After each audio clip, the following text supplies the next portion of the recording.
I have a suspicion you guys are within 5 points, so if you're within that margin of error, it's just going to come down to turnout.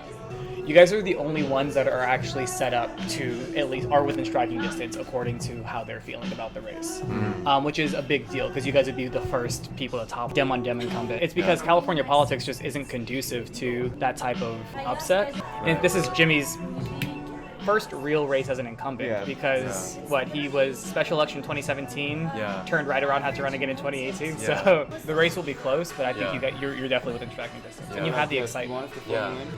I have a feeling that if people know who you are, it's a coin flip as to whether they'll vote for you, which is good. You want the coin flip. I think you'll win the coin flip. But the harder part is the people who don't know who you are, which is a larger pot. It's crazy to be here because I reached out to David on Twitter. I'd been following him for a while since the primary. Dave, I was like, hey, let's just talk. Let's see how I can help.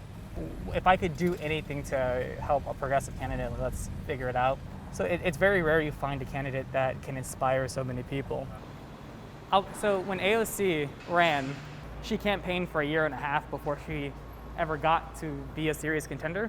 But before their election, she was, 10.5 points down.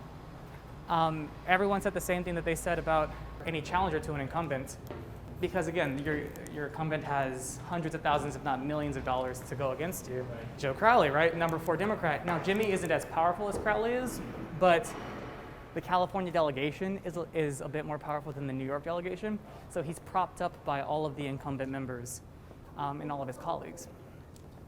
I think he understood this would probably be his most vulnerable race. So what drew me to David was that he had actual policy, not post-it note plans. David was one of the few people running for office that you asked him how he's going to do something, he goes, oh yeah, like A, B, C, X, Y, Z. This is how we get it done. This is what I want to do. And that's very respectable. And I think people underestimate how hard it is to come up with a fleshed out policy platform. I would also say he's also probably the only Democratic versus Democratic challenger that could make something interesting, right? He's sending these misleading, deceptive mailers to every single constituent in our district. Last week alone, we saw 5 mailers from him sent to constituents. There's no way he would be able to support those Medicare for All, a Green New Deal based on his voting record and what he believes in. And the fact is, he's doing this to show people that, hey, I'm the progressive one. So it's all show and play of politics.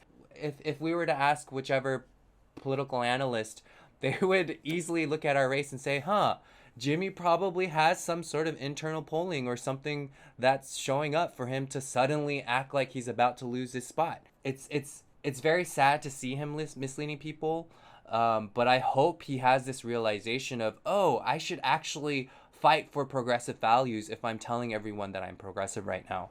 Jimmy did not submit a candidate statement for the voter guide, the official voter guide booklet. I'm not we surprised. People in this district aren't in the habit of voting for Jimmy yet. Yes. That's a the good key point. thing, right? Jimmy's not a 10, 15, 20-year incumbent. He's been a figure of Sacramento, right? And so people understand him as an elected official. That's why he won the special election, because he had that core constituency. I mean, this is where I appreciate there's no internal polling, or we have no real polling data, because it really pushes us to assume we're behind the whole time. Yeah, I think the interesting part will be like just looking at this map. I guess this is a good one too. This is a majority white and wealthy neighborhood. Let's say they go up to 79%, which is I think the highest threshold in 2008. So all the upside you guys have in terms of just, especially looking at the demographics we just looked at on L2, is going to be in these heavy and dense Spanish-speaking populations.